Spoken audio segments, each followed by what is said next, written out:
बहुत समय पहले की बात है। किसी गांव में एक गरीब ब्राह्मण रहता था। एक दिन उस ब्राह्मण के घर कुछ अतिथि आए। ब्राह्मण की स्थिति इतनी खराब थी कि उन अतिथियों को खिलाने के लिए घर में अनाज तक नहीं था।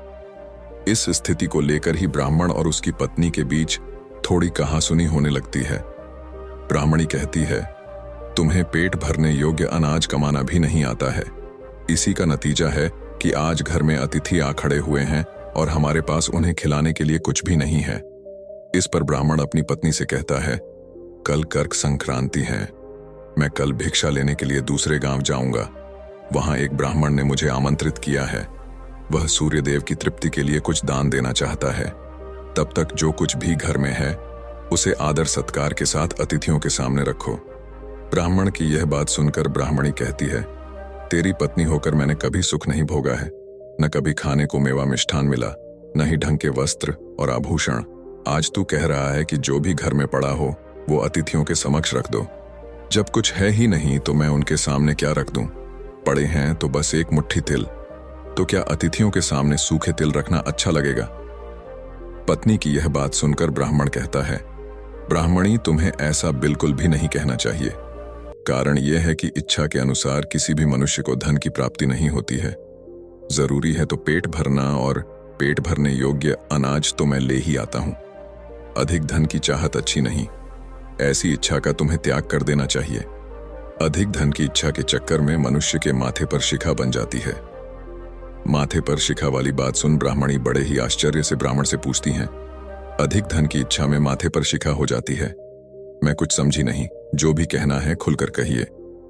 ब्राह्मणी के इस सवाल का जवाब देने के लिए ब्राह्मण अपनी पत्नी को शिकारी और गीदड़ की एक कहानी सुनाता है। ब्राह्मण कथा की शुरुआत करता है। एक दिन एक शिकारी जंगल में शिकार की खोज कर रहा था। जंगल में कुछ दूर आगे बढ़ने के बाद शिकारी को एक काले रंग का पहाड़ जैसा विशाल सूअर दिखाई देता है।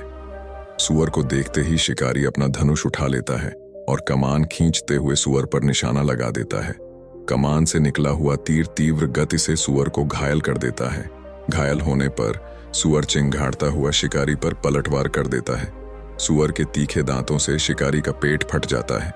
इस तरह शिकार और शिकारी दोनों का ही अंत हो जाता है।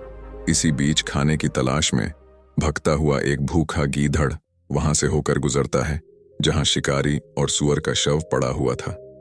बिना मेहनत इतना सारा भोजन देख गीदड़ मन ही मन बहुत खुश होता है और मन ही मन सोचता है कि आज तो ईश्वर की बड़ी कृपा हुआ जो इतना अच्छा और अधिक भोजन एक साथ मुझे मिला है। मैं इसे धीरे धीरे और आराम से खाऊंगा ताकि लंबे समय तक मैं इसे उपयोग में लाऊंगा।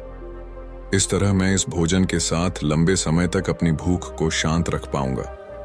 इन सभी बातों पर विचार करते हुए गीदड़ सबसे पहले छोटी छोटी चीजों को खाना शुरू करता है।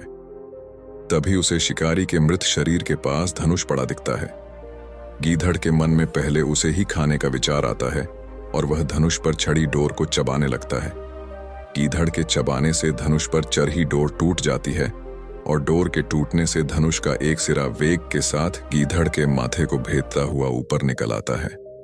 गीदड़ के माथे को भेद कर धनुष का जो सिरा गीदड़ के सिर पर निकल आता है वह ऐसा प्रतीत होता है मानो गीदड़ के माथे पर शिखा निकल आई हो। घायल होने के कारण कुछ देर बाद गीदड़ की भी मौत हो जाती है। इतना कहते हुए ब्राह्मण कहता है, ब्राह्मणी, इसीलिए मैं कहता हूं कि जरूरत से अधिक लोभ से माथे पर शिखा आ जाती है। ये कथा सुनने के बाद ब्राह्मणी कहती है, ठीक है, अगर ऐसी ही बात है तो घर में जो मुट्ठी भर तिल पड़े हैं उन्हीं को मैं अतिथियों को खिला देती हूँ। ब्राह्मणी की यह बात सुनकर ब्राह्मण संतुष्ट होता है और भिक्षा मांगने के लिए घर से बाहर निकल जाता है। वहीं ब्राह्मणी भी घर में पड़े तिल को धूप में सुखाने के लिए फैला देती है।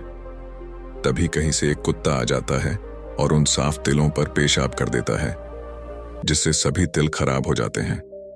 तिल के खराब हो जाने पर ब्राह्मणी काफी परेशान हो जाती है और सोचती है, यही तो तिल थे जिन्हें पकाकर मैं अतिथियों को खिला सकती थी। अब मैं क्या करूं? काफी देर सोचने के बाद ब्राह्मणी को एक तरीका सूझा। उसने सोचा कि अगर वह गंदे तिलों के बदले साफ तिल देने की बात कहेगी तो कोई भी आसानी से मान जाएगा।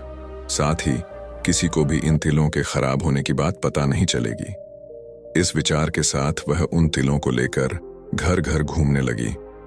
ब्राह्मणी की यह बात सुनकर एक महिला वह तिल लेने के लिए तैयार हो गई, लेकिन उस महिला का पुत्र अर्थशास्त्र पढ़ा हुआ था।